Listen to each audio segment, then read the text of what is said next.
Noticentro 1, CMI.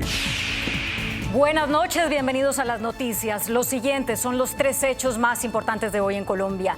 El presidente Gustavo Petro se reunió con el mandatario estadounidense Joe Biden en la Cumbre Económica de Asia-Pacífico que se lleva a cabo en San Francisco.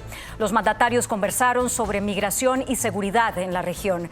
El presidente Petro también llamó la atención de los mandatarios presentes en el evento, a quienes les dijo que son responsables de permitir la guerra y la barbarie en el mundo. Vamos a hablar más de esta noticia en nuestra emisión nacional a las 9 de la noche. Una dura carta le envió el jefe de la Delegación de Paz del Gobierno, Oti Patiño, al jefe de la Delegación Negociadora del ELN, Pablo Beltrán. En la misiva le exige una reunión urgente y extraordinaria para tratar el tema del secuestro antes de iniciar el 5º ciclo de conversaciones. Ya lo había insinuado el gobierno en su pronunciamiento tras la liberación del padre de Luis Díaz, que en el próximo ciclo pedirían al ELN un compromiso claro del cese del secuestro y la liberación inmediata de cerca de 32 secuestrados que estarían en poder de esta guerrilla. Ampliación de esta noticia en nuestra emisión nacional a las 9 de la noche. Hubo disturbios en las inmediaciones de la Universidad Pedagógica. Personas encapuchadas y la policía se enfrentaron durante casi 4 horas. Residentes de las casas de los alrededores de la universidad dicen que sus predios fueron vandalizados. Vamos a hablar más de esta noticia en nuestra emisión nacional a las 9 de la noche. Las siguientes son las noticias más importantes del mundo hoy. Israel pide respeto y decencia a Colombia y países de América Latina que critican la ofensiva en Gaza tras los ataques terroristas de Hamas. Fuerzas de Israel lanzan nueva fase de la ofensiva terrestre en Gaza. La ONU pide pausas humanitarias y la liberación de los rehenes en Gaza. Pedro Sánchez logra investidura como presidente del gobierno español con la mayor cantidad de apoyos. Trump se mantiene como favorito en las encuestas para ser el candidato republicano a la presidencia de Estados Unidos. Europa aprueba uso del glifosato como herbicida por 10 años más. Con Claudia Palacios y Margarita Ortega. Israel exigió respeto a Colombia y a otros países latinoamericanos que han sido críticos con la ofensiva de ese país en Gaza en respuesta a los ataques terroristas de Hamas. El presidente de Israel pide a los países latinoamericanos, incluidos Colombia, que critican la guerra en Gaza, respeto y decencia. I think all these leaders from Venezuela and Colombia and Bolivia who've criticized us, or Chile and otherwise, should show a certain amount of decency and respect and get the plight of the hostages to the top of world stage, putting the heat on Iran and its allies, of course, Hamas being a major ally of Iran. El líder recordó el brutal ataque de Hamas en el suelo israelí el pasado 7 de octubre, que dejó a más de 1.200 muertos y más de 240 secuestrados. Y también mencionó que hay países muy solidarios con Israel. Las fuerzas de Israel anunciaron que despejaron el oeste de la ciudad de Gaza, por lo que pasarán a la siguiente fase de la ofensiva terrestre. Al pasar los días, el ejército israelí toma más posesión del territorio de Gaza con el fin de ganar la guerra y acabar con el grupo terrorista Hamas. El ministro de Defensa de Israel anunció que el ejército despejó la parte occidental de la ciudad y dio inicio a la siguiente fase de la operación terrestre contra el grupo miliciano. אנו פוגעים בחמאס על הקרקע ומתחת פני הקרקע. פגענו באלפי מחבלים ועוד נגיע לכולם. Por su parte, el presidente israelí Isaac Herzog afirmó que Israel no puede dejar un vacío en Gaza y que tendrá que mantener una fuerza militar fuerte en un futuro próximo para evitar que Hamas resurja en el enclave palestino. En el allanamiento al hospital Al-Shifa, militares israelíes encontraron el cadáver de una rehén. Se trata de Judith Weish. El cuerpo ha sido trasladado al territorio de Israel. Por otro lado, la población de Gaza, con solo el 10% de los alimentos que han ingresado desde el comienzo del conflicto, no son suficientes para sobrevivir, por lo que el Programa Mundial de Alimentos de Naciones Unidas advierte la gravedad de la crisis. Y es que solo 1.129 camiones que han entrado, solo 447 transportaban alimentos. De otra parte, Israel reportó ataques a Hezbollah en el sur del Líbano. Israel lanzó misiles y tanques de artillería en las afueras de 4 aldeas fronterizas con Líbano. Las autoridades de este país dicen que la zona de La Uneg es casi desértica debido al uso de bombas incendiarias por parte de Israel. Mientras tanto, se activaron sirenas en la ciudad de Shtula, en el norte de Israel, después de que su ejército dijera que habían detectado varios misiles lanzados desde el Líbano por parte de Hezbollah.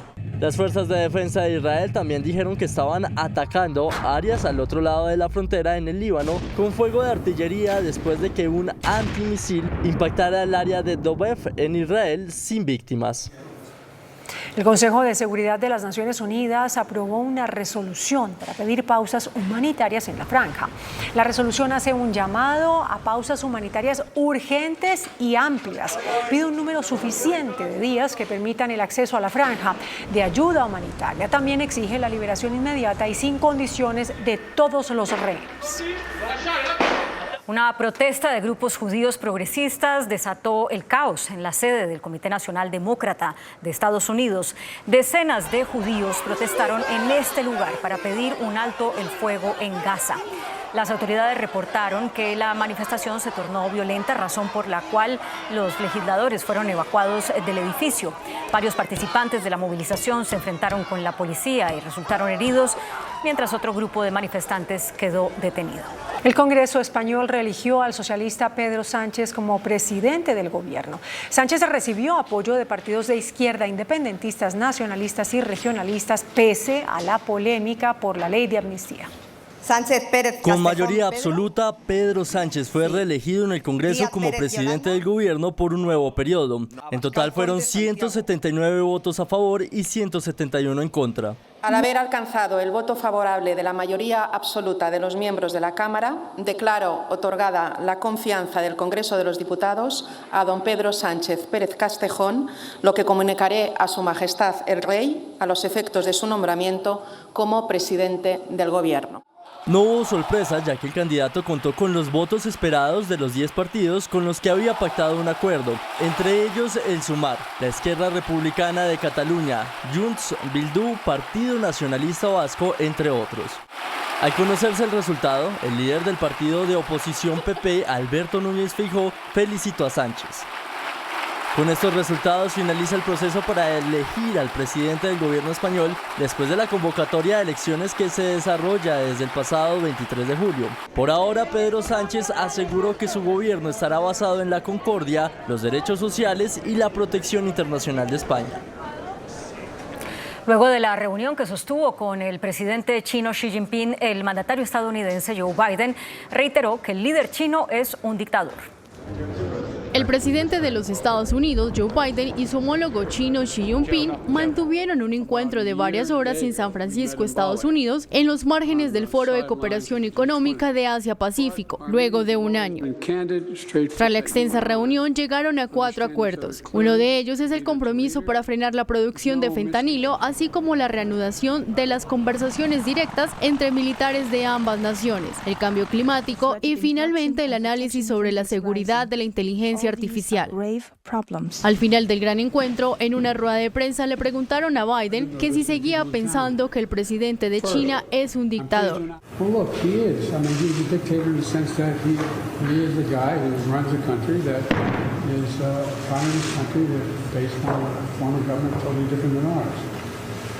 También han mencionado que aunque tienen desacuerdos en muchas cosas, la comunicación ha sido directa.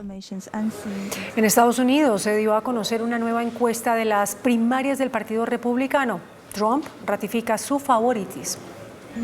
El expresidente Donald Trump mantiene una ventaja significativa entre los votantes probables en las primarias presidenciales republicanas de New Hampshire, pero la exgobernadora de Carolina del Sur, Nikki Haley, se ha adelantado a los otros rivales de Trump y ocupa el segundo lugar. Esto según la encuesta realizada por la Universidad de New Hampshire.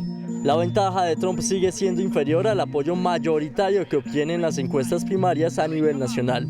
El 42% dice que votaría por él, seguido de Haley con un 20%. El exgobernador de Nueva Jersey, Chris Christie, con un 14%.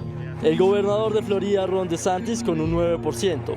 El empresario tecnológico Vivek Ramaswamy con un 8% y ningún otro candidato con más del 2% de apoyo.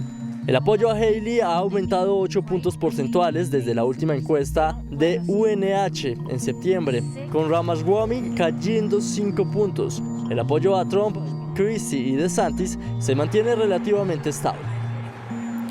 La Unión Europea renovará el uso del glifosato como herbicida por un periodo de 10 años. La Comisión Europea en Bruselas renovará el uso del glifosato por un periodo de 10 años. La propuesta de la Comisión incluye salvaguardias como el establecimiento de franjas de protección alrededor de los terrenos donde se ha utilizado el producto. Además, impulsa la utilización de equipos que reduzcan drásticamente la aspersión del químico. La autorización del uso del glifosato en la Unión Europea fue renovada en 2017 por un periodo de 5 años y después extendida por un año adicional, un plazo que expira el 15 de diciembre.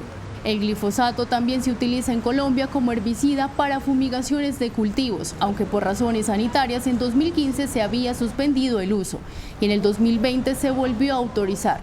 El Centro Internacional de Investigaciones sobre el Cáncer de la Organización Mundial de la Salud clasificó en 2015 como cancerígeno probable al glifosato, sustancia activa de varios herbicidas. Estados Unidos presentó un nuevo robot para limpiar la casa. Este instrumento funciona empleando un avanzado sistema de reconocimiento, Matic, como se le conoce a este nuevo robot de limpieza que está diseñado para navegar por un hogar de la misma manera que lo hacen la mayoría de los humanos, procesando las cosas visualmente en lugar de espacialmente. A diferencia de otras aspiradoras inteligentes, Matic utiliza 5 cámaras RGB y redes neuronales para detectar qué hay a su alrededor. Esto no solo le permite comprender mejor cuáles son los obstáculos que debe sortear o qué tipo de acción debe tomar al encontrar suciedad. También le ayuda a que el mapeo 3D de una casa sea más preciso y que el dispositivo se mueva en un modo más natural. Muy buenas noches. Segunda parte de la entrevista con el doctor Bruce McMaster, presidente de la ANTI. Terminamos ayer, doctor Bruce, entrevistándolo a usted con la siguiente pregunta. ¿Por qué al director de planeación, que hace acertados comentarios sobre la marcha de la economía, no le paran bolas en el alto gobierno? No, eso yo no lo sé, yo no sé si le paran bolas o no, pero lo que sí le puedo decir es lo siguiente. Lo que le puedo decir es que nosotros hemos pedido, digamos que hemos estado al frente de bastantes o de varias de las reformas que se han hecho hasta ahora, de la reforma tributaria, que usted, pues aquí hablamos de ella en su momento, de la reforma laboral, de la reforma de salud, de la reforma pensional. Hemos pedido que se involucre profundamente al Departamento Nacional de Planeación, que siempre ha sido una muy buena fuente de información técnica, de información histórica, que conoce muy bien el país. Es lo que digo. Bueno, sí. Bueno, usted lo dijo con otras palabras y yo tengo que ser más cauto que usted. Y lo que le diría es que lo que nosotros debemos tener, yo diría que valdría la pena oírlo mucho más, por ejemplo, en el Congreso de la República, ver los estudios, ver las corridas de los modelos de equilibrio general, por ejemplo, en la reforma laboral, entender cuál, de acuerdo con la opinión, no mía, no de alguien de afuera, no de un tanque de pensamiento, sino del tanque de pensamiento del gobierno, que es Planeación Nacional, qué puede pasar, por ejemplo, con el empleo, con la actividad económica, qué puede pasar con la informalidad. Ellos tienen una herramienta muy potente en Planeación Nacional y no hemos de alguna forma nosotros oído, visto o tenido acceso a ver esas exposiciones de ellos y esos documentos en todo el debate de las reformas en el Congreso. Yo creo que el gobierno tiene una herramienta que no está usando tan efectivamente, que no está usando tan activamente en ese grupo técnico, más allá de las ideologías. ¿Qué herramienta? Planeación Nacional como... Por eso, pero ¿qué iniciativas que ha planteado Planeación no han sido atendidas? No, bueno, eso no, yo no le puedo decir eso porque pues, eso seguramente serán conversaciones internas, pero fíjese, por ejemplo, cuando se produjeron las opiniones sobre la reforma de salud, las primeras opiniones que firmaron en su momento el ministro de Hacienda, el ministro de Educación, la ministra Cecilia y el director del Departamento Nacional de Planeación, había habido unas opiniones sobre cuál podía ser el impacto sobre todo el sistema de salud.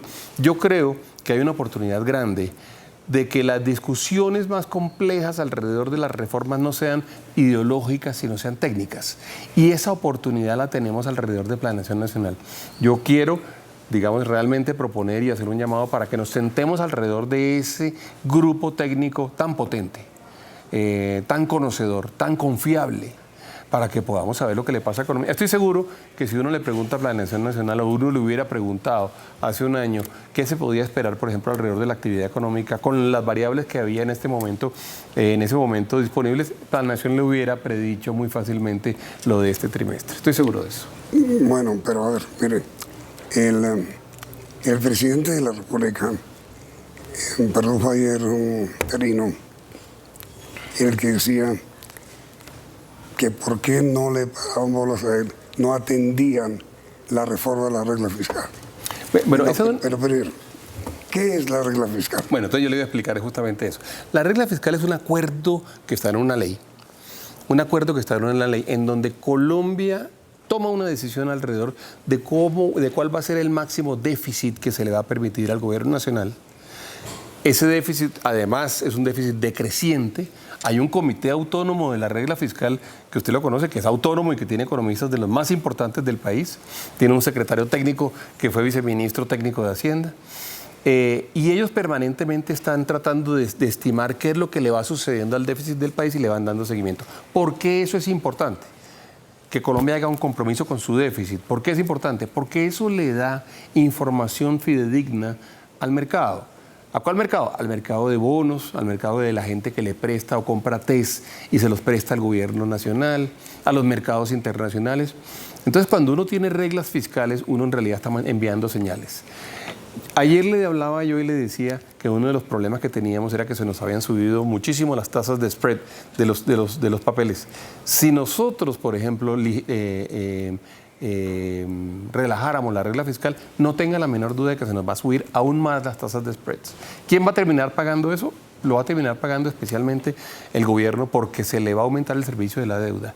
La regla fiscal es el gran ejercicio contable y financiero en donde un país hace compromiso de no endeudarse demasiado, de no tomar demasiado riesgo, para así poder ofrecerle a los mercados internacionales confianza alrededor de que se le van a pagar sus Pero yo entendía, doctor Bruce, que regla fiscal también supone no gastar más de lo que está presupuestado. No, la regla fiscal la regla fiscal entiende que el gobierno cuando arrancó a hacerla, que fue el año 2012, arrancó con un déficit y propone una senda para ir reduciéndolo hasta que se pueda llegar al... simultáneamente que vaya paralelamente con el crecimiento de la inversión presupuestal. De la economía y de todo, sí, exactamente. Con la proyección de inversión presupuestal, con la proyección de la economía, se va reduciendo hasta que finalmente no haya déficit, que es lo que usted está mencionando. Pero para eso, la regla fiscal dispone unos años y dice, bueno, no solo se puede hacer inmediatamente, Colombia no lo podría hacer inmediatamente, entonces se puede hacer a lo largo de unos años. En el caso de la pandemia, Yamit, se tomó la decisión de por unos años, lo tomaron todos los países del mundo, por un año, digamos, liberar las reglas fiscales y decir, vea, estamos en una emergencia de tal tamaño que tenemos que gastarnos más dinero. ¿Qué es lo que ha pedido ahora el presidente? Claro, pero en este momento lo que tenemos es que hacer justamente lo contrario. Lo que tenemos es que tener una economía muy seria, una economía muy dedicada al crecimiento económico, muy dedicada a la disciplina fiscal, para que nosotros tengamos recursos con los cuales endeudarnos. Si nosotros liberamos la regla fiscal y nos volvemos, entre comillas, indisciplinados, no nos van a prestar a los precios que nos prestan hoy en día, que ya son altos. Dicho de otra manera, lo que hay que hacer, según usted, es precisamente lo contrario a lo que pide el presidente. Pues en ese caso sí, yo en ese caso no puedo estar de acuerdo con el presidente, porque yo creo que si hacemos eso en este momento, los mercados nos terminan cobrando mucho y el Estado, el gobierno nacional, el Ministerio de Hacienda va a terminar pagando por el servicio de la deuda muchísimo más de lo que pagamos hoy en día. ¿Pero por qué, doctor? Pues porque los mercados van a sentir que la probabilidad o el riesgo de que les sean pagados sus papeles se ha incrementado y por lo tanto aumenta la tasa. Me han dicho que ya una inversión externa en Colombia corre riesgo. Pues se aumenta el riesgo, siempre hay riesgo, digamos, ¿sí? Pero se aumenta el riesgo, claro. Una inversión externa, bien sea en un negocio, en un proyecto, o la inversión en papeles del gobierno, que es lo que verdaderamente afecta directamente las finanzas públicas. Pero entonces, ¿cómo se explica usted, que es un gran economista, que el presidente sugiera suspender por ahora la regla fiscal? Pues él seguramente tiene la estimación de que eso no va a tener un efecto contrario, sí lo tiene. Pero yo creo que se equivoca, porque yo creo que tiene un efecto importantísimo y que lo termina pagando y lo terminamos pagando muy rápidamente con la caja del Estado, con la caja del Ministerio de Hacienda. Dicho de otra manera, doctor Ruz, lo peor que le puede pasar a una economía de un país es que crezca su déficit fiscal. Claro. Eso es muy malo para una economía, porque eso genera muchísimo más riesgo. Y al generar muchísimo más riesgo pasan las dos cosas que usted menciona. Se afecta la inversión y se afecta, por supuesto, el servicio de la deuda que paga el país. Entonces, pues no es lo peor, pero es una de las peores cosas que le pueden pasar. Sobre todo a un país que había tomado la decisión de seguir una senda de reducción de ese déficit vigilada y monitoreada en forma permanente por el Comité Autónomo de la Regla Fiscal. El Comité Autónomo de la Regla Fiscal hace cosas, por ejemplo, interesantísimas, como tratar de estimar, por ejemplo, cuánto vale la reforma en salud, cuánto vale la reforma en pensiones. ¿Puede el Estado de aquí en adelante pagarla o no pagarla? Y de hecho, ha levantado alertas importantísimas alrededor de por lo menos esas dos reformas, diciendo, ojo, que probablemente podemos estar comprometiendo las finanzas públicas a futuro del gobierno nacional. Entonces, el que está metido, por decirlo de alguna manera, en un gran lío es el señor ministro de Hacienda. Es decir, ¿a quién le hace caso? ¿Al presidente de la República, que pide desconocer la regla fiscal y seguir aumentando el déficit fiscal, o entender al sector privado del país que le dice cuidado con abandonar la regla fiscal? Sí, no es el sector privado, son sobre todo los economistas. Para que yo estoy en el sector privado, pero pues sí, pero somos sobre todo los economistas. No, sí, el papel del ministro de Hacienda es un papel complejo, porque esa es la tarea en cualquier gobierno, Yamit, porque no nos digamos mentiras, los presidentes y los gobiernos pues siempre quieren y quisieran gastar más o quisieran invertir más, siempre. Y el papel del ministro de Hacienda es decirle con transparencia, con firmeza, al presidente de la República qué se puede y qué no se puede, dónde nos estamos tomando riesgos o dónde estamos sobrepasando nuestras capacidades. Ese es el papel del ministro de Hacienda. Ser ministro de Hacienda no es una tarea grata. Pero de todas maneras, complicada decisión que tiene que tomar. Pero él es un economista responsable, yo creo que pero digo yo, ¿no le puede llevar la contraria al presidente? Pues si es una decisión que no le conviene al país, debería poder decirle al presidente, yo creo que eso no se puede hacer. Es que eso lo han hecho todos los ministros de Hacienda mucho tiempo, Yamit. Esa es la tarea del ministro de Hacienda de alguna forma. Yo estuve encargado de ese ministerio en varias ocasiones, en 15 o 20 ocasiones, y le digo que esa es un poco la tarea del ministro de Hacienda. A uno le toca decir qué se puede y qué no se puede, qué tenemos y qué no tenemos. Ahora, mire, doctor Ruz, ¿qué hacer, en su opinión, para mover esta economía? Entonces, doctor Ruz, ¿qué hacer, en su opinión, para mover esta economía? Sí. Vea, Yamit, yo le he mencionado a ustedes varios temas contracíclicos que pudieran ser muy importantes. Mencioné la industria, la infraestructura, mencioné también el tema del sector construcción, vivienda. Infraestructura paralizada, ¿no? Claro, entonces pues hay que moverla muy rápidamente. Hay proyectos que están listos, no parar proyectos que estén en este momento en ejecución, no meternos en nada de ello. Luego, Yamit, yo creo que hay un componente que puede ser muy importante y es realmente la capacidad que tengamos nosotros de generar confianza. Le va a parecer a usted esta frase un poquito abstracta, porque ¿qué significa? Vea, no es más que decir, vea, en Colombia queremos tener inversión y se lo queremos demostrar a ustedes. Queremos que haya inversión. Nosotros, gobierno, estamos de acuerdo con la presencia del sector privado, estamos de acuerdo con la presencia de los emprendedores que han sentido, que de pronto el gobierno no es tan amigo del sector empresarial o del sector emprendedor. Entonces, si nosotros logramos entre todos generar un ambiente de suficiente confianza, lo primero que va a pasar, Yamit, es que se nos puede, ojalá, activar la inversión. Pero a ver, doctor Ruz, es que a los emprendedores ya los grabaron. Por eso, esa fue una mala señal. También fue una mala señal el tema de los dividendos. Y era la discusión que yo tenía en su momento con el ministro de Hacienda, que ya es una ley.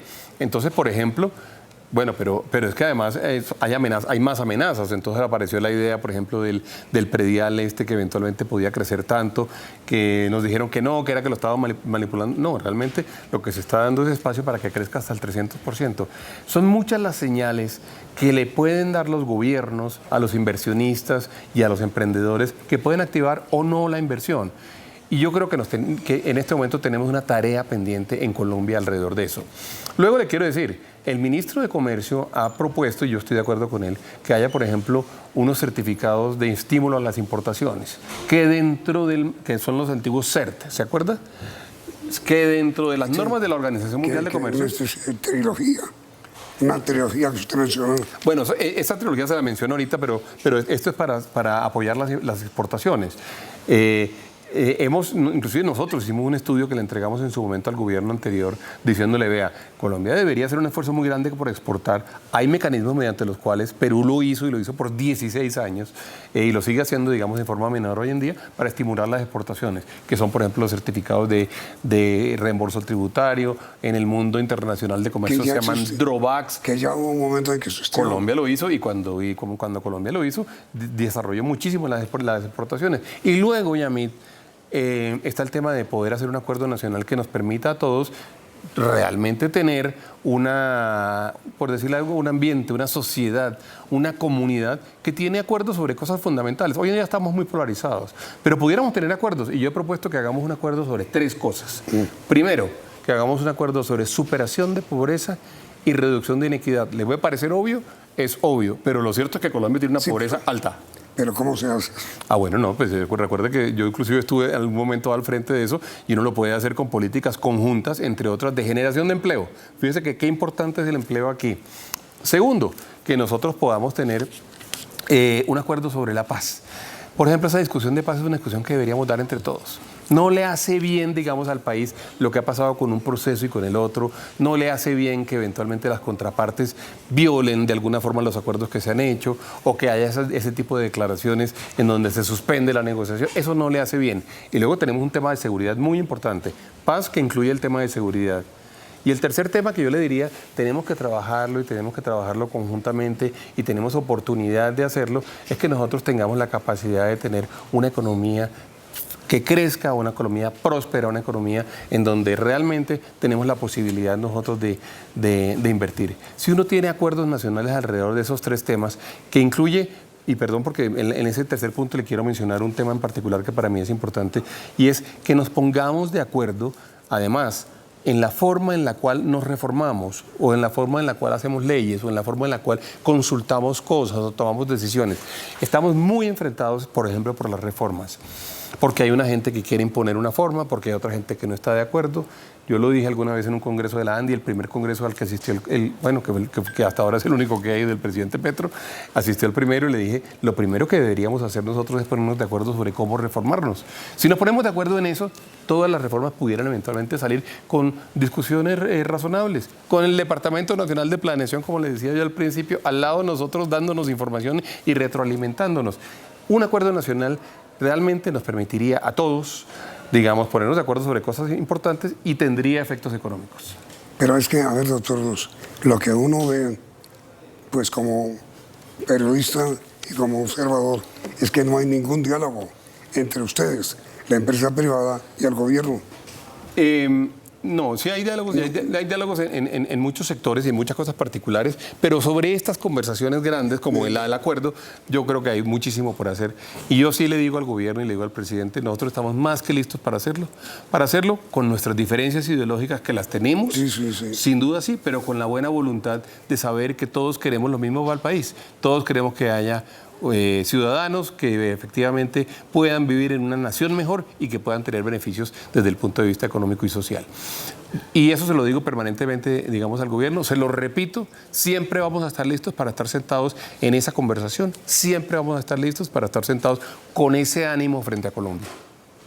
Pero según usted dijo, el país está en riesgo de caer o en una recesión por 2 trimestres consecutivos de crecimiento negativo o en una estanflación, que es peor, que es el estancamiento con inflación. Con inflación. ¿Para dónde? Bueno, de pronto esta es una oportunidad, a veces las crisis son oportunidades, de pronto esta es una oportunidad para que nos sentemos a construir país. Si efectivamente hemos estado tan en orillas distintas para algunas cosas, de pronto esta es la oportunidad de construir algo interesante, algo que efectivamente sea por el beneficio general, Yamit. ¿Pero cómo qué? Pues ya le he dicho, lo del acuerdo nacional que le estoy diciendo, lo del tema del crecimiento, lo de los temas de poner a activarla. Porque si el presidente quiere y el gobierno quiere, por ejemplo, activar la infraestructura. Pero por eso le dije yo a usted, para eso se requiere diálogo. Sí, señor, es importantísimo. Y yo sí creo que Colombia lo merece y que no lo hay. Bueno, pero pasemos esa página, hagamos así y digamos, bueno, ¿cuándo nos sentamos y cuándo conversamos? Y entonces realmente vemos a ver qué podemos hacer para trabajar por Colombia. Es que hay que trabajar por Colombia. Aquí el tema de la ideología no es un tema, no debería ser el tema principal, ¿no? Que yo tengo la razón, que usted tiene la razón, que usted por tantos años ha pensado eso. Eso es inútil. Lo que es importante lo ve la gente en las calles, lo que es importante lo ven los colombianos en sus hogares y tenemos que son sus ingresos, que es su bienestar, que es la paz, que es la capacidad de que el Estado los defienda. Eso, Yamit, debería ser parte fundamental de la conversación nacional. Este es un mensaje clarísimo al gobierno, ¿no es cierto? Sí, al presidente, claro. Si no se atiende, el futuro no es bueno. Pues yo creo que el país merece y la ciudadanía merece que realmente sus dirigentes todos trabajen por el bienestar de todos, claro que sí. Ahora, usted ha hablado, señor doctor Ruz, sobre el problema de la industria y de los empresarios. El comercio va peor. Sí, el comercio es nuestro hermano. El comercio es el que vende las cosas que nosotros producimos y las cosas que se importan. Y en la medida en que, por supuesto, los sectores nuestros no vayan bien y la demanda vaya afectada, el comercio se va a ver afectado, sí, señor. Y una gran cantidad de colombianos viven del comercio, que quizá es su preocupación. Se advierte un poco, es una especie de recuperación de la agricultura. Al agro no le ha ido mal, el agro no ha tenido unos años malos, unos meses malos durante este año. Tenemos de alguna forma la preocupación, Yamit, de lo que pueda pasar con el fenómeno del Niño si se llega a presentar, porque usted sabe, eso termina afectando el agro. Ha crecido, no ha decrecido, mejor dicho, un crecimiento del 1.8% no es para hacer una fiesta, pero un crecimiento del 1.8% es mucho más que un decrecimiento del 6%, como en el caso de la industria. ¿Por qué el transporte y el almacenamiento también tienen crecimiento negativo? Porque es que esos sectores son básicamente sectores que le prestan servicios al resto de la economía. Entonces, si tenemos una industria que cae, si tenemos una demanda que cae, si tenemos unas importaciones y unas exportaciones que están cayendo, es normal que el transporte, por supuesto, caiga. Lo mismo que el almacenamiento de los productos en puertos, por ejemplo. Pero es decir, esta es la primera vez que sube un poco la economía, en mucho la economía agrícola, quiero decir, en mucho tiempo. No, ha habido años buenos y ha habido meses buenos. Pero era muy negativo antes. No, pero ha tenido años buenos. Todo el gobierno Duque fue negativo. Hubo momentos en los cuales no fue negativo, Yamit. La industria agrícola en Colombia es muy volátil y es muy variable y depende muchísimo de la demanda, del tema, por supuesto, de los precios internacionales, porque tenemos varios commodities, y por supuesto del tema del clima y de las variables climatológicas. Sí, y yo le digo, es muy bueno que no sea negativo, pero 1.8 tampoco le diría yo que es, digamos, como para hacer una fiesta grande, ¿no? Ahora, el 28 de este mes, doctor Ruz, comienza el debate entre ustedes y el gobierno y el sector de trabajadores sobre el salario mínimo. Sí. ¿Qué va a pasar? No, nos vamos a sentar, Yamit, como siempre, nos vamos a sentar con el mejor ánimo posible. El año pasado logramos un consenso, hemos logrado consenso los últimos 10 años. Es un aumento de $1 millón de pesos. Es un aumento que fue del 16% contra una inflación del 13-12%. Sí. Fue un incremento importante. De hecho, fue una concertación. Los trabajadores lo aceptaron. Y lo aceptó el gobierno nacional también. Se concertó entre las tres partes. Nos vamos a sentar igual a mirar y a tratar de tomar la mejor decisión junto con los trabajadores y con el gobierno. Estamos esperando algunos datos que son para nosotros muy importantes. Ya más o menos se advierten, ¿no? Inflación va a ser del 9.9 o el 10%. Así es, eso va a pasar. Muy probablemente vamos a estar allí, nos toca tomar una decisión, tenemos que ser todos muy responsables. ¿Para qué? para lograr aumentar al máximo el poder adquisitivo de los trabajadores al tiempo que no vayamos a producir desempleo. Es decir, no se puede hablar del 16%. Yo no diría que por ningún caso hablar. Ya no. No. Recuerda que la inflación el año pasado fue del 13-12, este año va a estar más bien cerca del 10. ¿Del 13 o del 16? 13-12 la inflación y el incremento fue del 16. Digo, el crecimiento del salario. Sí, señor. El crecimiento del salario fue del 16, la inflación fue del 13-12, por lo tanto tuvimos un incremento por encima de eso. Nosotros en este año estamos viendo un año más complejo, un año en el cual tenemos el efecto de este decrecimiento de la economía que ya vimos. Tenemos preocupación por el tema del empleo y el desempleo. Tenemos que ser muy cautelosos. Pero es que mire, una posición que siempre asume el sector empresarial es que ante un crecimiento elevado, digamos, del salario mínimo, crece el crecimiento del empleo. No, eso no es una posición del sector empresarial. Eso es un poquito lo que dice la economía. La economía dice que si usted eventualmente tiene un crecimiento exagerado empleo, en un país como Colombia, Yamit, en el cual el 55% de los trabajadores son informales, lo mínimo que se produce es un aumento de la informalidad, lo mínimo. Y no pasa en las empresas grandes, no pasa en las empresas Andy, no pasa en las empresas del resto de gremios formales, pasa normalmente en las microempresas, en los emprendimientos, en el sector agrícola, inclusive en los hogares, las personas que tienen personas que los ayudan en los hogares. Entonces, lo que tenemos que ser conscientes de eso, es una verdad. Y es una verdad pues compleja de aceptar porque uno no quisiera que eso sucediera, pero es cierto que entre más se encarezca eventualmente el empleo formal, pues más posibilidad hay de que el empleo sea informal.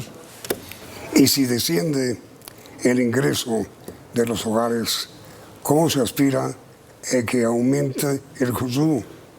Tiene toda la razón. Tiene toda la razón. Por eso la economía es tan compleja y por eso tenemos que tomar decisiones bien tomadas. Por eso le decía que una de las metas que tenemos nosotros es la de poder compaginar el aumento en la capacidad adquisitiva de los hogares con el hecho de que no se afecte el desempleo. Tiene usted toda la razón. Esa es una variable. Y no hay una fórmula mágica. Si hubiera una fórmula mágica, tenga la plena seguridad que se la hubieran tomado todos los gobiernos anteriores y todos los empresarios y todas las centrales de trabajadores en el pasado. No la hay, porque tenemos que tener cuidado con variables que se mueven para un lado y para el otro. Pero de todas maneras tendrá que ser, según la Corte Constitucional, al menos la inflación. Superior a la inflación. Bueno, la Corte lo que dice es que en el caso que no sea acordado, el gobierno lo definirá. Es decir, vamos a estar por encima del 10. Pues yo pienso que seguramente vamos a hablar de algo. Sí, claro. No, que estamos especulando. Pero entonces lo que yo le digo es, la Corte lo que dice es que en caso de que no haya acuerdo, si el gobierno lo va a definir, tiene que tener en cuenta aspectos tales como la inflación del año pasado o la inflación esperada del año entrante. En resumen, doctor Bruce, su posición sobre el futuro económico de nuestro país es negativa. No, yo lo que digo es que tenemos una gran cantidad de alertas que tenemos que atender. Por ahora, alertas que tenemos que atender, porque es que las cosas pueden estar siempre peores si no reaccionamos. Y tenemos que atenderlas con urgencia. Y que vale la pena trabajar en temas de confianza, y que vale la pena trabajar el tema de inversión, y que vale la pena trabajar las medidas contracíclicas, y que tenemos que tener un acuerdo nacional sobre para dónde vamos. Ese es mi resumen. Doctor, muchísimas gracias por aceptar estos dos programas. Ha sido usted muy amable. No, y a mí todo lo contrario, gracias por la invitación. Y a ustedes, televidentes, por la sintonía, y los invitamos a continuar aquí, en Noticentro 1, CM. Noticentro 1, CMI. Encuentro de los presidentes Biden y Petro en San Francisco. Migración ilegal y Venezuela, temas del diálogo. Corte Constitucional tumba prohibición de deducción de regalías. Presidente Petro anuncia recorte presupuestal tras fallo de la Corte. Gobierno exige reunión extraordinaria con el ELN. Tema el secuestro. Alerta en la policía por exagerado aumento del gota a gota. Ministerio de Salud anuncia plan de choque contra escasez de medicamentos. Expresidente Uribe se reunirá con el presidente Petro el miércoles. Fuertes disturbios en la Universidad Pedagógica. Encapuchados atacan comercio. Taxistas anuncian nuevo paro el 22 de noviembre. dólar se dispara, sube más de 100 pesos. El presidente Gustavo Petro se reunió esta tarde con el mandatario estadounidense Joe Biden en Estados Unidos, con quien conversó sobre migración en el continente y sobre las sanciones de Estados Unidos a Venezuela. Diana Giraldo se encuentra en San Francisco con los detalles de esta reunión. Diana, buenas noches. Muy buenas noches. En San Francisco, el presidente Gustavo Petro, quien participó de la Cumbre de Cooperación Económica Asia-Pacífico, se reunió con el presidente de los Estados Unidos, Joe Biden. El tema principal, la migración. A juicio del presidente Gustavo Petro, la única fórmula para hacerle frente a la migración que se está viviendo, sobre todo por el tapón del Darién, es levantar las sanciones económicas contra Venezuela. Otro de los temas fundamentales que se trató en este foro, que convoca más de 21 líderes del mundo, es la guerra. El presidente Gustavo Petro invitó a los presidentes de las grandes potencias a fijar su posición sobre la guerra y la paz. Dice que allí están sentados los que promueven la guerra y la barbarie. Venimos de entrevistarnos con el presidente Biden ya no sé cuántas veces. Hoy otra vez hablamos. El tema que a ellos les preocupa obviamente es la migración. Y en el tema de la migración es fundamental la resolución del problema venezolano. ¿Qué conversaron sobre eso? Sí, un rato estuvimos hablando de eso.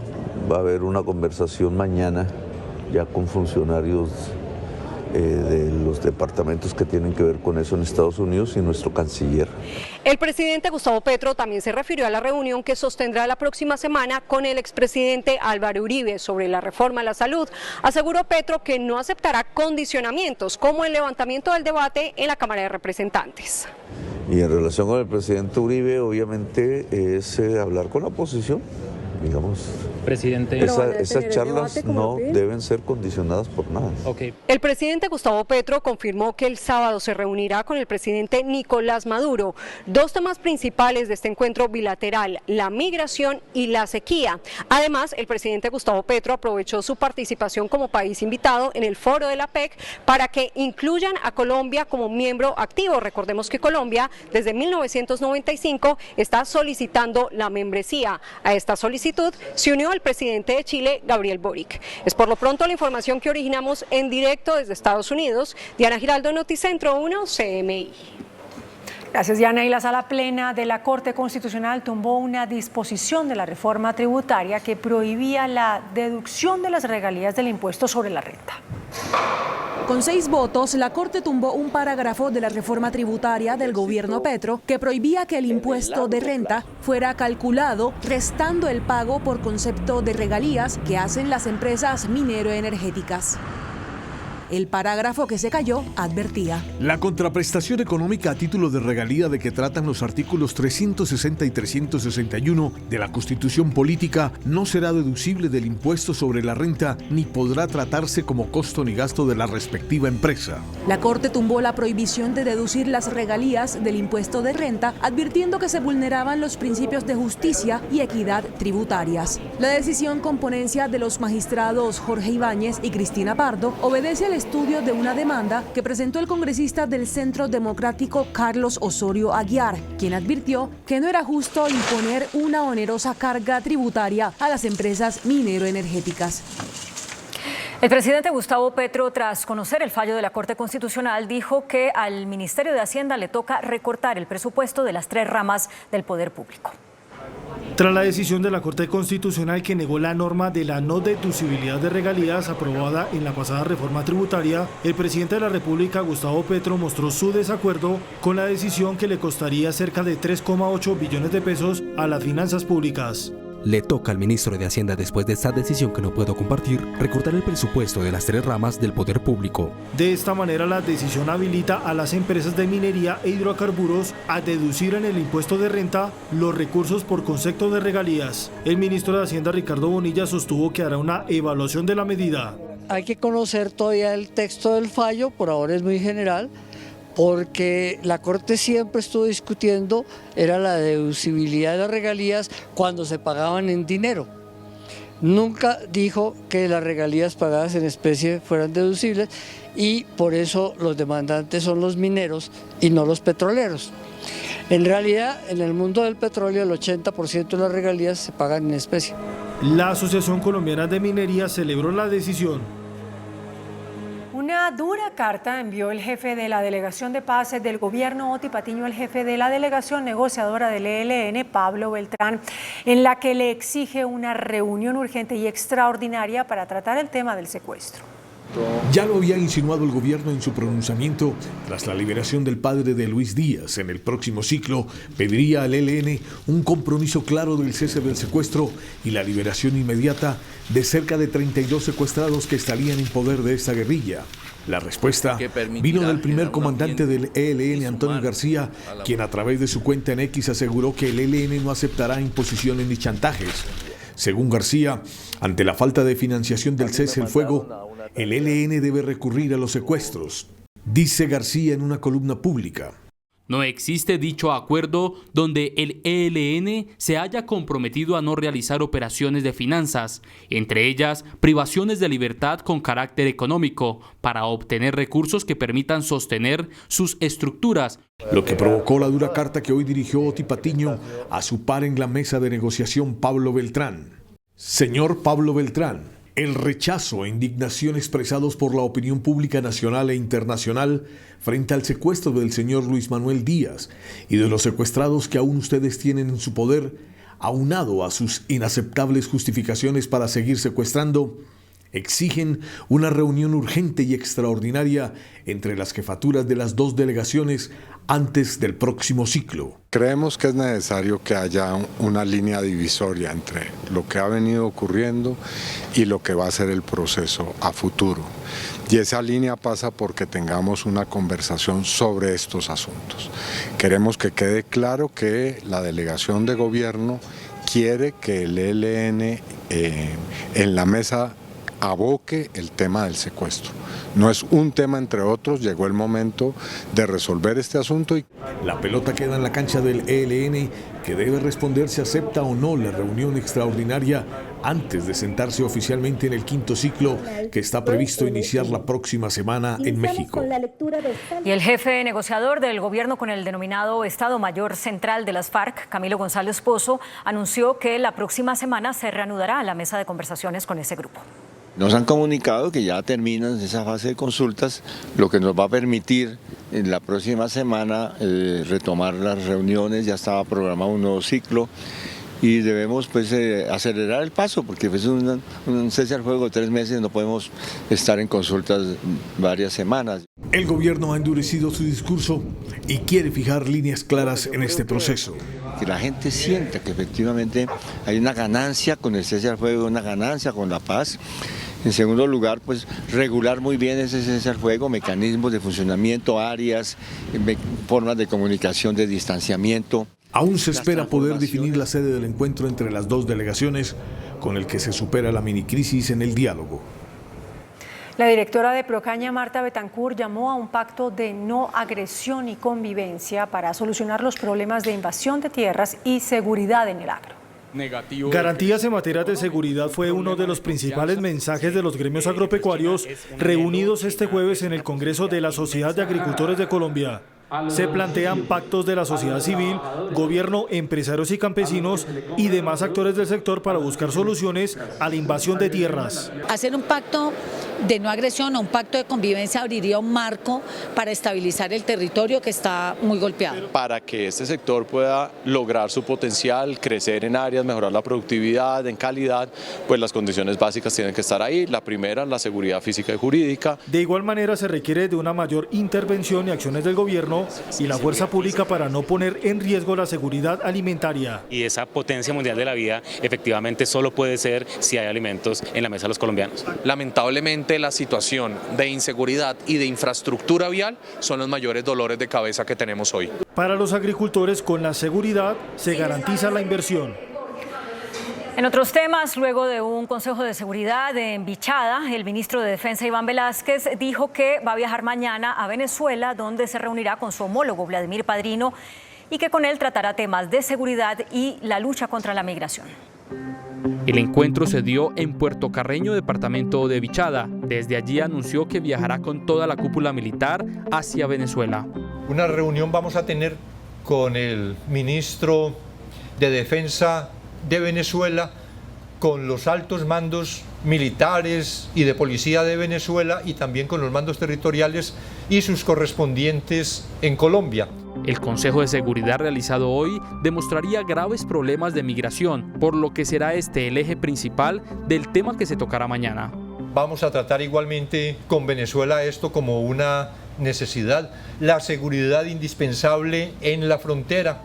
El jefe de la cartera de defensa también anunció presencia militar por orden presidencial en el Cauca, específicamente en el Cañón del Micay.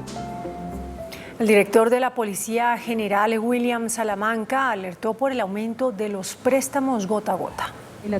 Culminó en Bogotá el encuentro de directores de la policía de toda Latinoamérica. En la clausura de la reunión, el director de la Policía Nacional, general William René Salamanca, se refirió a la importancia de luchar colectivamente con otros países contra el gota a gota, tanto presencial como virtual. La primera conclusión es que el delito no conoce fronteras y la región es la muestra. Coloco el ejemplo del fenómeno del gota a gota, la extorsión, el secuestro. El secuestro se está también irradiando por América Latina. El narcotráfico y el crimen organizado como prioridad de toda Latinoamérica. Es que todas las capacidades de las policías irán a enfrentar con contundencia al crimen organizado en la región. Otro importante tema de esta reunión fue la migración. El tema migratorio, aquí hay una tarea por delante y es definir, conocer un poco más quiénes están detrás, como cabezas de las organizaciones, detrás del fenómeno migratorio.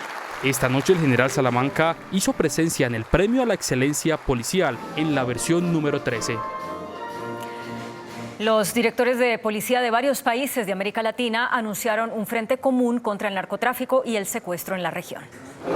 Estas fueron las conclusiones de directores de policía de países como Argentina, Bolivia, Chile, Perú, Uruguay y Paraguay.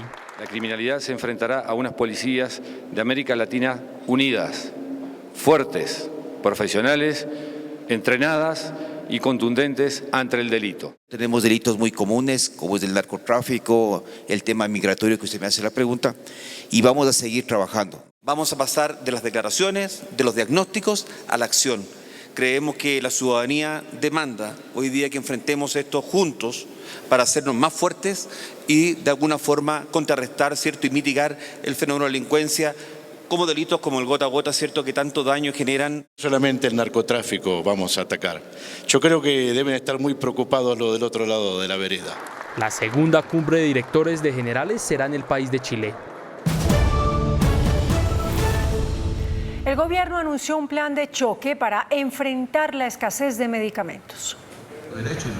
Desde el Congreso de Gestar Salud en Cartagena, el viceministro de Salud anunció que ya se trabaja en unas modificaciones a los trámites del INVIMA para enfrentar la escasez de medicamentos. A partir de enero entra en funcionamiento una circular que fija el precio ligado exclusivamente al valor real terapéutico del valor como puerta de entrada. Eso empieza a funcionar en enero de 2024. Segundo, se elimina la renovación de los registros sanitarios, que antes era a 10 años, luego a 5, y ahora quedan completamente eliminados. En el marco del evento también se habló de reforma a la salud. El funcionario y el presidente de las EPS del régimen subsidiado revelaron que ya hay acuerdos. Las EPS se transforman en gestoras, cosa frente a lo cual Gestar Salud nos ha confirmado y ratificado de manera pública que coinciden con la transformación de las EPS en gestoras de salud y vida, que no reciben los recursos y no contratan la red. Sí estamos de acuerdo, Colombia necesita una transformación, nuestra gestión para mejorar la gestión, para ganar legitimidad. Solicitan que la contratación no sea exclusiva de un sector, sino que se comparta entre gobierno y gestoras. El próximo miércoles se reunirán el presidente Gustavo Petro y el expresidente Álvaro Uribe para conversar sobre los temas de la reforma a la salud en los que no hay acuerdo. En la oposición. Al tinto que nos invitó el presidente Gustavo Petro en una casa de Nariño el próximo miércoles, los miembros del Centro Democrático irán acompañados por expertos en el tema salud. Anoche, después del cruce de tweets o de mensajes de X con el señor presidente de la República, doctor Gustavo Petro, me llamó el ministro del Interior a reiterar la invitación. Quedamos de reunirnos con el presidente Petro en la mañana del próximo miércoles. Le expresaremos nuestras razones de oposición a la reforma. Insiste el expresidente Uribe que mientras se da la discusión, el trámite de la reforma debe pararse. El expresidente de Saludcop, Carlos Palacino, se entregó en el búnker de la Fiscalía para cumplir con una condena impuesta por el desfalco a la EPS. Un juez de Bogotá dictó orden de captura contra Palacino tras condenarlo a 9 años de prisión por los delitos de fraude procesal, estafa y falsedad en documento por los recobros ilegales que Saludcop hizo al Estado. Correspondiente al año 2003 hacia atrás. La excongresista Aida Merlano irá a juicio por el delito de fuga de presos. En medio de una audiencia se formalizó la acusación en contra de Merlano, quien se fugó de un consultorio odontológico cuando estaba privada de la libertad. En Bogotá, a esta hora, regresa la normalidad a las inmediaciones de la Universidad Pedagógica tras fuertes disturbios registrados recientemente. Desde la 1:15 de la tarde, encapuchados salieron a bloquear las vías circundantes a la Universidad Pedagógica en la localidad de Chapinero. Uniformados de la fuerza pública llegaron a tratar de dispersarlos, lo que inició fuertes enfrentamientos que se presentaron en ese lugar. Por más de 4 horas, los gases lacrimógenos, papas bomba con metralla, piedras, cócteles molotov y aturdidoras fueron protagonistas en un sector clave para la movilidad del norte de Bogotá. Los residentes de las casas que quedan enfrente de la universidad fueron los más afectados. Pues la sensación es que lo que hacen no es el daño, los vidrios rotos. ¿Qué nos toca hacer? Volver a comprar vidrios. ¿Y ellos qué lograron? Nada, ellos no logran nada, en vez de ponerse a ser ciudadanos de bien. Los manifestantes exigen reparos en la infraestructura de la universidad. En Bogotá, los taxistas anunciaron un nuevo paro para el miércoles 22 de noviembre. Los taxistas en Bogotá amenazan con tomarse toda la calle 26 el próximo miércoles. Se convocó un paro para el día 22. Desde las 0 horas vamos a realizar un cese de actividad de los taxistas en Bogotá. Y los 12.400 conductores que están de pico y placa están llamados a tomarnos la calle 26. Por toda la calle 26 vamos a caminar hasta el aeropuerto El Dorado. Alegan que se sienten perseguidos por los agentes de tránsito de la Secretaría de Movilidad. Los abusos que está cometiendo la Secretaría de Movilidad por intermedio de los agentes de tránsito azules, agentes que nadie sabe quién los capacitó. Aún estudian los que serán los puntos de concentración que tendrán en la jornada. Servicio Noticentro 1 CMI. ¿Cómo denunciar acoso laboral? Se puede acudir a la justicia laboral ordinaria para que se impongan las sanciones a que haya lugar. También se puede acudir a la inspección de trabajo para que se contraste si hay violación de normas relacionadas con el incumplimiento de protocolos de riesgos psicosociales o normas de seguridad y salud del trabajo. En el sector público, los trabajadores pueden acudir a la Procuraduría General de la Nación, pero también, lo ha dicho la jurisprudencia de la Corte Constitucional, pueden acudir a la acción de tutela. Un proyecto de ley para combatir los delitos que atenten contra la paz, especialmente cuando son cometidos por altos servidores públicos, radicó en el Congreso el senador Iván Cepeda. La iniciativa contempla cárcel hasta de 15 años. El objetivo es sancionar acciones que obstaculicen el proceso de consolidación de la paz en Colombia. Porque en Colombia todos los procesos de paz han tenido este tipo de problemas. Asesinato de personas que dejan las armas, corrupción con relación a los recursos de la paz, situaciones en las cuales se recurre a métodos ilegales para intentar hacerle un daño gravísimo a las iniciativas y a los procesos de diálogo. Asimismo, contempla sanciones para los desvíos y la corrupción en los fondos públicos destinados a la paz. La Procuraduría llamó a juicio disciplinario a la exministra del Deporte, María Isabel Urrutia, por la suscripción presuntamente irregular de 95 contratos. Urrutia es investigada por presuntamente haber dejado amarrada la contratación de varios funcionarios 2 días antes de haber renunciado al ministerio. Según la Procuraduría, Urrutia habría desconocido el principio de moralidad al favorecer a terceros. ¿Cómo está comunicado la Fiscalía? La Procuraduría confirmó la destitución e inhabilidad por 12 años impuesta al exalcalde de Bucaramanga y excandidato presidencial Rodolfo Hernández. Señala la Procuraduría que Hernández usó su cargo para favorecer a terceros, entre ellos a su hijo, con las presiones que ejerció para que se adjudicara el contrato para el manejo de basuras en Bucaramanga a la empresa Vitalogic. Más de 473 personas han muerto en accidentes de tránsito este año en Bogotá. El distrito prepara planes para mejorar la seguridad vial. Las fatalidades. Se presentó el Plan Distrital de Seguridad Vial, que busca reducir en 50% la fatalidad en siniestros viales en los próximos 10 años. Nosotros actualizamos nuestro plan distrital de seguridad vial, pasamos de 5 a 8 ejes, incluyendo componentes como los vehículos, como la tecnología, como la atención post-siniestro vial, que es una de las dolencias que teníamos en Bogotá.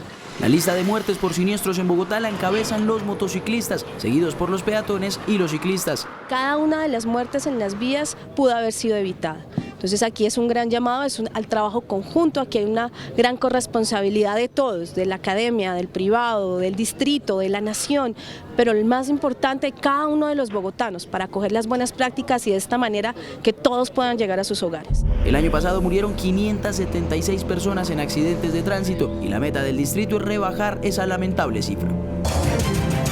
El precio del dólar se disparó este jueves, superó la barrera de los 4.000 pesos. La noticia económica del día. El mensaje del gobierno sobre la regla fiscal tuvo efecto en el mercado financiero colombiano con un alza en el precio del dólar. La divisa se cotizó a 4.077 pesos en el promedio, lo que representó un alza de 100 pesos frente a la jornada anterior. Se tocó máximos de 4.108 pesos en una sesión donde se negociaron 952 millones de dólares. No se deben torear los mercados financieros en este momento, porque todo el mundo está en desaceleración económica y lo que debe uno tener es de verdad la fortaleza de cumplir la función que se tiene ahora, ejecute el gasto de inversión ahora que lo tiene rezagado. Sin embargo, no se observa un factor estructural de la divisa a este tema, sino a los futuros anuncios de la Reserva Federal de los Estados Unidos y los resultados de la inflación. Va a generarse algunas situaciones de incertidumbre porque ahorita vamos a esperar qué es lo que pasa con la Fed nuevamente. También ayudó la caída en el precio del petróleo a $77 el barril. Ante la incertidumbre que generan los altibajos en el precio del dólar, el superintendente financiero César Ferrari le pidió al Banco de la República intervenir el mercado cambiario. En el marco del Congreso sobre Riesgos Financieros que se desarrolló en Cartagena, el superintendente financiero César Ferrari hizo un llamado al Banco de la República para que intervenga el mercado cambiario. Señaló que muchos bancos centrales en el mundo intervienen en el mercado del dólar para lograr una mayor estabilidad en el precio de la divisa estadounidense.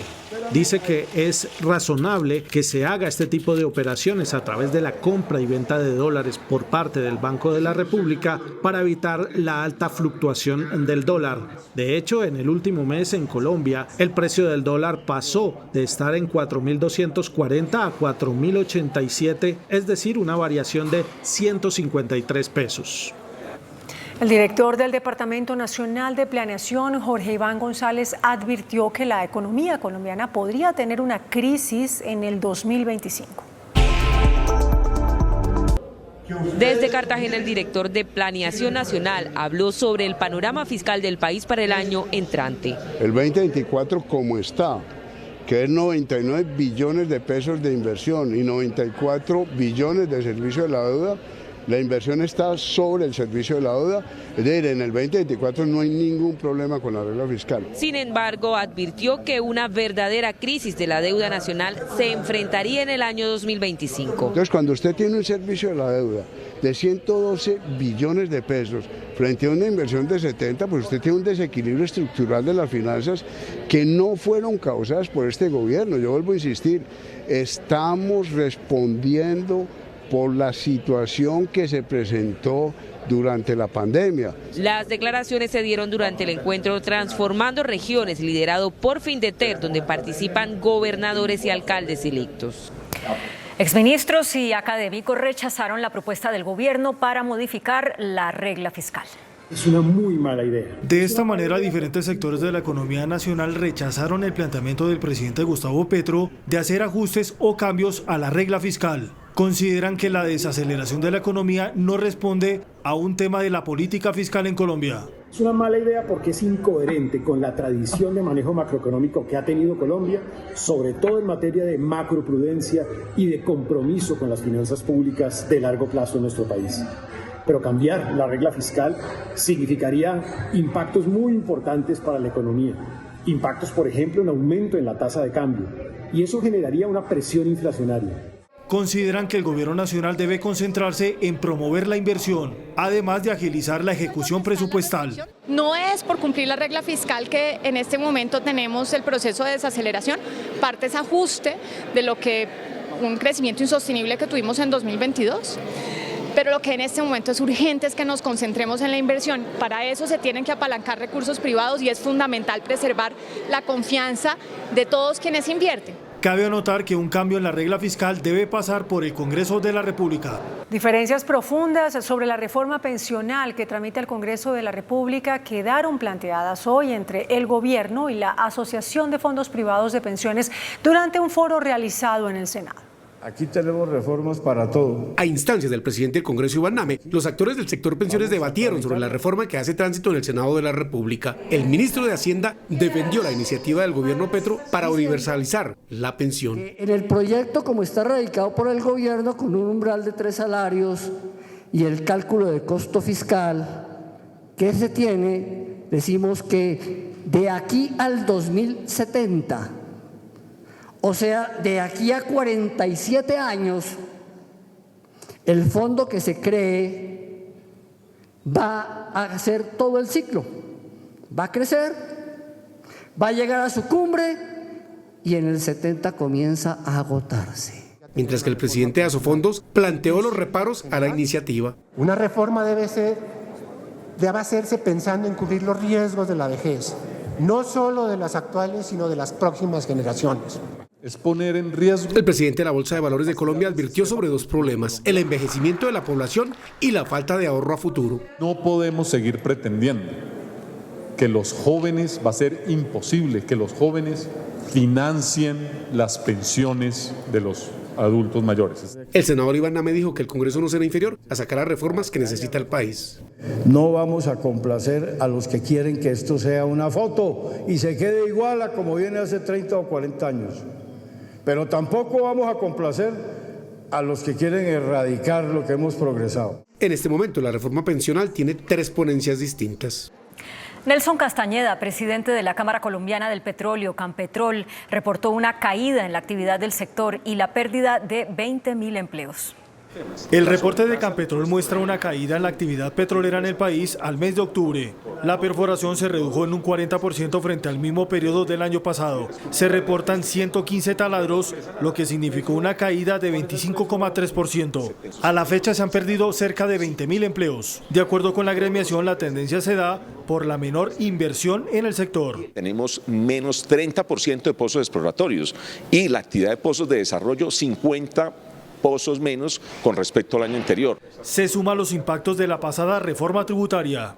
Eso impacta el flujo de caja de las compañías operadoras y lógicamente las empresas de bienes y servicios que vamos atrás de la actividad y del capital de riesgo que invierten. Las cifras se verán reflejadas en una menor producción de petróleo hacia el cierre del año. El índice de capitalización de la bolsa, que mide el comportamiento de las 25 principales acciones, cerró a la baja. El índice selectivo MSCI Colcap de la Bolsa de Valores de Colombia bajó 0,14% a 1.108 puntos. La acción de la Bolsa de Valores de Colombia fue la que más subió, con una valorización de 3,52% a 9.700 pesos. La acción de la inmobiliaria PI fue la que más bajó, con una pérdida de 6,6% a 54.640 pesos. La acción más negociada de la jornada fue la de Ecopetrol, al movilizar más de 16.000 millones de pesos, con una variación estable a 2.395 pesos. Y el dólar cerró al alza. Indicadores económicos en Noticentro 1 CMI. La tasa representativa del mercado que regirá para mañana viernes será de 4.077 pesos con 44 centavos.